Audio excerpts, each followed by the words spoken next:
tenir sur pied. Des minutes passent.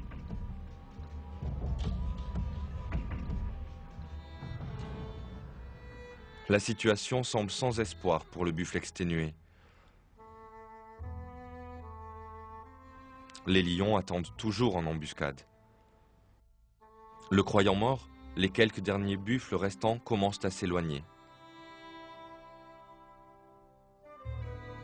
Et encore un autre événement miraculeux a lieu. Le buffle blessé crie à l'aide encore une fois, comme s'il leur demandait de ne pas l'abandonner. La horde revient immédiatement. Les buffles, encore une fois, voient les lions s'approcher.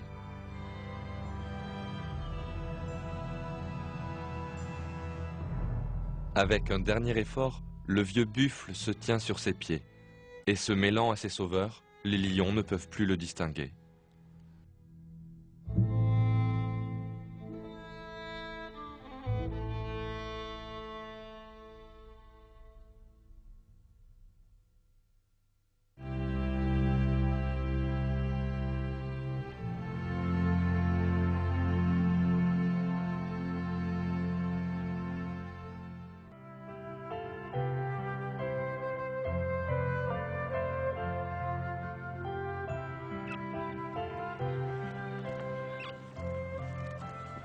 Ceux-là sont des poussins perroquets australiens. Ils sont venus au monde à 5 jours d'intervalle, l'un après l'autre. Donc, il y a des différences importantes entre eux. Le premier poussin à éclore est beaucoup plus grand que le dernier. La mère perroquet va-t-elle les traiter tous équitablement? En effet, chaque poussin reçoit autant de nourriture qu'il en a besoin.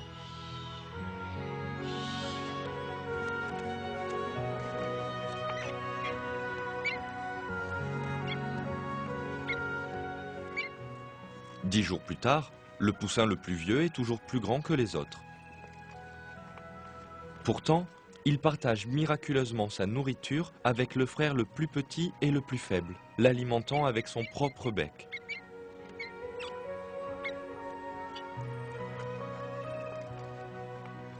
Comment ce perroquet, encore bébé lui-même, sait-il que le plus jeune de ses frères a besoin d'être nourri? Pourquoi donne-t-il sa propre nourriture à son faible frère?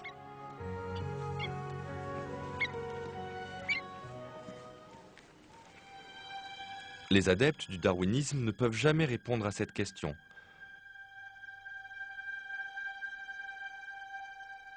Car cette théorie dépassée repose sur l'hypothèse que toute chose dans la nature est égoïste et est engagée dans une lutte impitoyable pour la survie.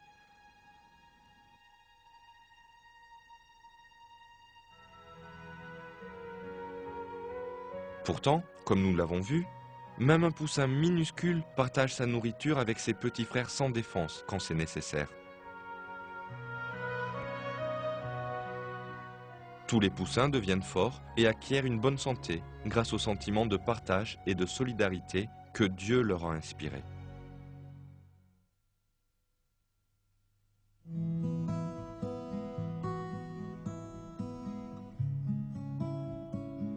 Le bec de l'oiseau piqueur est un extraordinaire foreur. Premièrement, il perce un trou dans l'arbre avec son bec, puis il pose un gland dans le trou pour pouvoir le retrouver plus tard, en hiver. Près de 60 000 glands sont stockés par les oiseaux piqueurs dans cet arbre.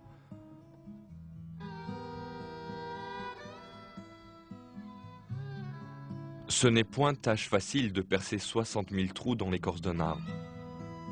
Pourtant, faisant preuve d'une patience et d'un dévouement à toute épreuve, les oiseaux piqueurs y arrivent, puis ils les remplissent de glands.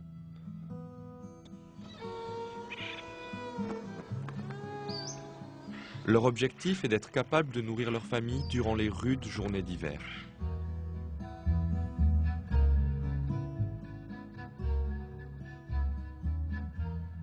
Les jeunes membres de la famille aident à cette préparation. Chaque oiseau exécute sa tâche à la lettre. Aucun d'eux ne néglige son devoir.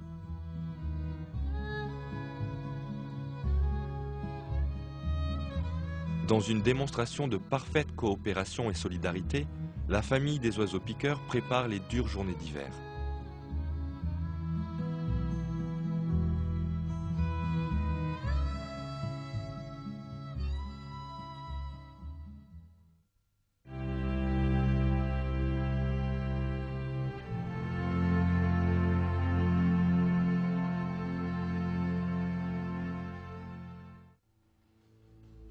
Une autre caractéristique des êtres vivants, qui invalide totalement la théorie de l'évolution, est l'amour et l'affection surprenants qu'on peut observer dans leur comportement.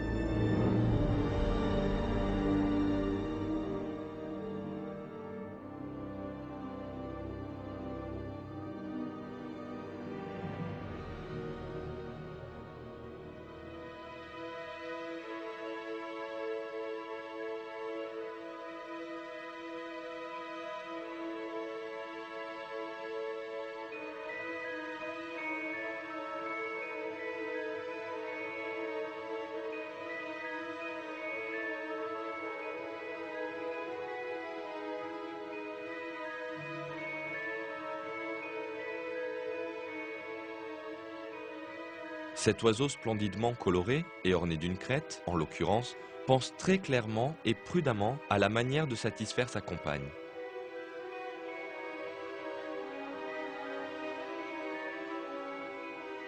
Il lui donne des petits cadeaux, un morceau de fruit en l'occurrence. Les oiseaux du monde entier traitent leur compagne avec la même attention. Voici l'oiseau guan de la jungle amazonienne. Il se comporte exactement de cette manière, comme le fait le chardonneret européen.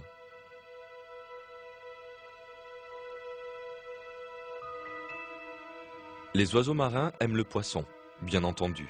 Cela représente donc le meilleur cadeau possible pour eux. Les grèbes aiment également le poisson. Mais pour les grèbes, un échange de cadeaux est juste le début. Les couples décident s'ils conviennent l'un à l'autre en dansant. Au début de la danse, ils s'imitent les uns les autres.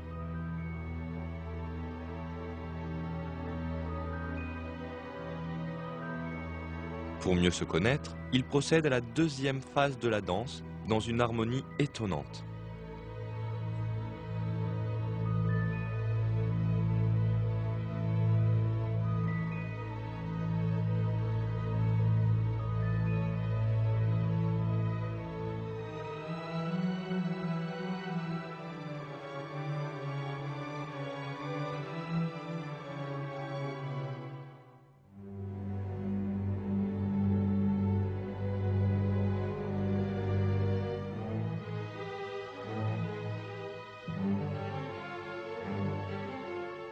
Cette seconde danse montre aux voisins qu'une nouvelle famille est fondée.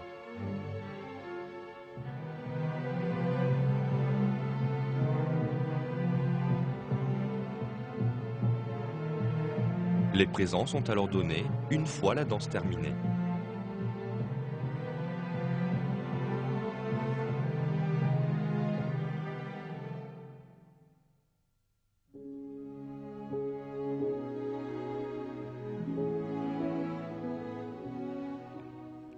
La mouette mâle donne également des présents à sa compagne.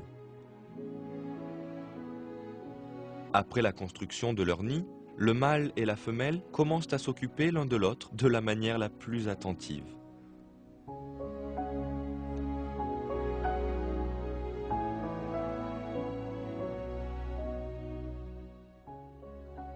Les albatros se comportent exactement de la même façon. Ces énormes becs sont très pointus et représentent un danger pour les autres oiseaux. Mais ils leur permettent également de s'occuper l'un de l'autre avec grande affection et dévouement.